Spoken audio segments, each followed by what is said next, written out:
യുദ്ധം ഒഴിവാക്കണം എന്ന് ഇറാനും അറബി രാജ്യങ്ങളും ഒരുപോലെ ആഗ്രഹിക്കുന്നുണ്ട്.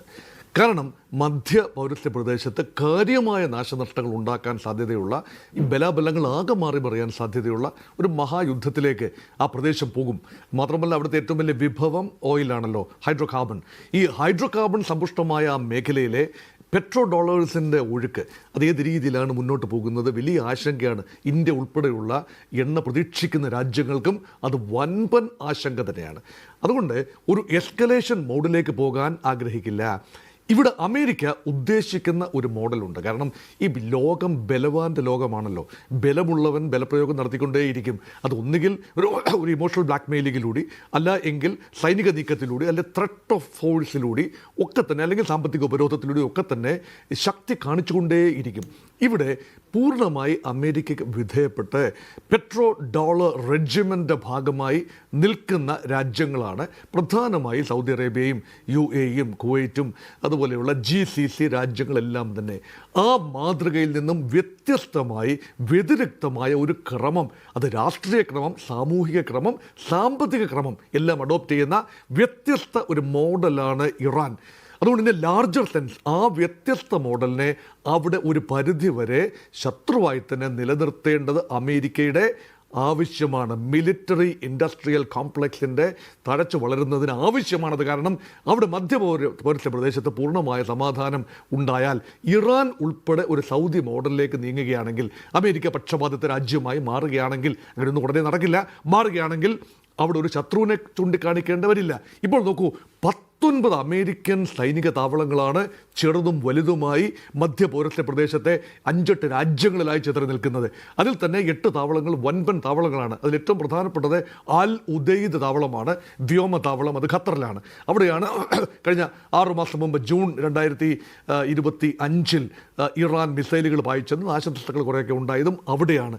അപ്പോൾ അതുൾപ്പെടെയുള്ള താവളങ്ങൾ നിലനിർത്തി അമേരിക്കയ്ക്ക് അവിടെ ഒരു ശക്തിയായി നിൽക്കണമെങ്കിൽ അവിടെ പൂർണ്ണ സമാധാനം ഒരു കാരണവശാലും ആഗ്രഹിക്കില്ല. അതുകൊണ്ട് റെജീം ചേഞ്ച് ഉണ്ടായാലും ഇറാന് ഏതെങ്കിലുമൊക്കെ രീതിയിൽ ഒരു സംശയത്തിൻ്റെ നിഴലിൽ നിർത്താൻ മാത്രമേ അമേരിക്ക ആഗ്രഹിക്കൂ. കാരണം ഇസ്രയേലിനെ കാണിച്ചു മാത്രം അറബ് രാജ്യങ്ങളെ പേടിപ്പിക്കാനാവില്ല. കാരണം ഇസ്രയേലും അറബ് രാജ്യങ്ങളും തമ്മിൽ ഇപ്പോൾ പഴയതുപോലെയുള്ള തർക്കങ്ങളില്ല. യഥാർത്ഥത്തിൽ ഇറാൻ അഡോപ്റ്റ് ചെയ്ത ഒരു റെസിസ്റ്റൻസിൻ്റെ പാശ്ചാത്യ cultural domination, political domination, ideological domination, അതിനെതിരെയുള്ള ഒരു ചെറുത്തുനിൽപ്പിന് തയ്യാറായ രാജ്യമാണ് ഇറാൻ. അതുകൊണ്ടാണ് മുൻകാലത്ത് ജോർജ് ബുഷ് പണ്ട് പറഞ്ഞത് ആക്സിസ് ഓഫ് ഈവിൾ എന്ന് പറഞ്ഞപ്പോൾ സിറിയ, അതായത് ബാഷർ അൽ അസദിൻ്റെ സിറിയ, അതുപോലെ ഈ അയത്തുള്ള അലി ഖൊമേനിയുടെ ഇറാൻ, അതുപോലെ കിം ജോങ് ഉന്നിൻ്റെ നോർത്ത് കൊറിയ, ഇതാണ് ആക്സിസ് ഓഫ് ഈവിൾ, തിന്മയുടെ അച്ചുതണ്ട് എന്ന് മുൻ അമേരിക്കൻ പ്രസിഡന്റ് വിവക്ഷിച്ച 3 രാജ്യങ്ങൾ ഒന്നാണ്. അതിൽ കൊറിയയുടെ കാര്യം ഏതാണ്ട് എഴുതിത്തള്ളിയ മട്ടാണ്. സിറിയയിൽ അധികാര കൈമാറ്റം, ബാഷർ അൽ അസദിനെ പുറത്താക്കിക്കൊണ്ട് അൽഷറ ഭരണകൂടം വന്നു. ഇപ്പോൾ അമേരിക്ക വിരുദ്ധത അവരുപേക്ഷിച്ചു. അപ്പോൾ ഈ അച്ചുതണ്ടിൽ ഇപ്പോൾ അവശേഷിക്കുന്നത്, ആ പ്രദേശത്ത് അവശേഷിക്കുന്നത് ഇറാൻ മാത്രമാണ്. അവിടെ ഇറാൻ അഡോപ്റ്റ് ചെയ്യുന്ന മോഡൽ നോക്കൂ.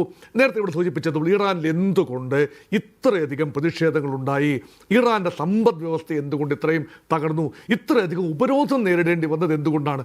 സ്വാഭാവികമായി തങ്ങൾക്ക് വലിയ സ്റ്റേക്കൊന്നും ഉണ്ടാവേണ്ടതല്ലാത്ത ഇടങ്ങളിൽ പോലും ഇറാൻ്റെ സൈനിക വിന്യാസം, ഇറാൻ അനുകൂല പ്രോക്സികളിലൂടെ ഹിസ്ബുള്ളാസ്, ഹമാസ്, ഹൂത്തീസ്, അല്ലെങ്കിൽ ഷിയ മിലിഷ്യാസ് ഇൻ ഇറാഖ് ആൻഡ് സിറിയ, അതിലൂടെ വൻ തുക ചെലവഴിച്ചുകൊണ്ട്, നിർമ്മൽ സൂചിപ്പിച്ചതുപോലെ വൻ തുക ചെലവഴിച്ചുകൊണ്ട് ഇറാൻ, അത് വലിയൊരു റെസിസ്റ്റൻസ് ആണ്.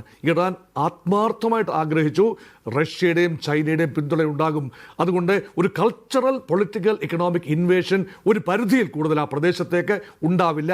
തങ്ങൾക്ക് ചെറുത്ത് നിൽക്കാൻ ആവും, തങ്ങൾ നേരിട്ടും അതുപോലെ പ്രോക്സികളിലൂടെയും. പക്ഷേ ആ ഒരു പാരഡൈമാണ് ഈ ഒക്ടോബർ 7, 2024 തകർന്നു വീണത്. ഇറാൻ ഇസ്രയേൽ ഹമാസ് യുദ്ധം ഉണ്ടായപ്പോൾ, അല്ലെങ്കിൽ ആക്രമണം, ഗാസ ആക്രമണം ഉണ്ടായപ്പോൾ ഈ പാരഡൈം ആകപ്പാടെ മാറി മറിഞ്ഞു. അവിടെ അപ്രതീക്ഷിതമായി ഇറാന് യുദ്ധരംഗത്തേക്ക് വരേണ്ടി വന്നു. ഇത് അനുകൂല സാഹചര്യമായി എടുത്തുകൊണ്ട് അമേരിക്ക ആ ക്രമത്തെ ഒന്ന് മാറ്റിമറിക്കാൻ, പൂർണ്ണമായി അല്ല എങ്കിലും ചെറിയ രീതിയിൽ മാറ്റിമറിക്കാനുള്ള ശ്രമമാണ് നടക്കുന്നത്. അതുകൊണ്ടാണ് ഇറാനിൽ ഒരു അധികാര കൈമാറ്റം ഇപ്പോൾ കൊണ്ടുവരികയും അവിടെ ഒരു പൂർണ്ണമായി അമേരിക്കൻ ഇപ്പോൾ ഇവിടുത്തെ ചോദ്യം, ഇപ്പോൾ നമ്മുടെ ഡിബേറ്റിൽ നമ്മൾ ചോദിക്കുന്ന ചോദ്യം യഥാർത്ഥത്തിൽ ഒരു കരയാക്രമണം അല്ലെങ്കിൽ കരയിലേക്ക് യുദ്ധം പ്രവേശിക്കുമോ, ഇറാന്റെ കരയിലേക്ക് യുദ്ധം പ്രവേശിക്കുമോ എന്ന് ചോദിച്ചാൽ കരയാക്രമണത്തിലൂടെ ഒരു കാരണവശാലും പ്രവേശിക്കില്ല എന്നതാണ് ഇപ്പോഴത്തെ ഒരു ചിന്ത. ഒരു പക്ഷേ വ്യോമ ആക്രമണങ്ങൾ, പ്രതീകാത്മകമായ ചില വ്യോമ ആക്രമണങ്ങൾ ഉണ്ടായേക്കാം.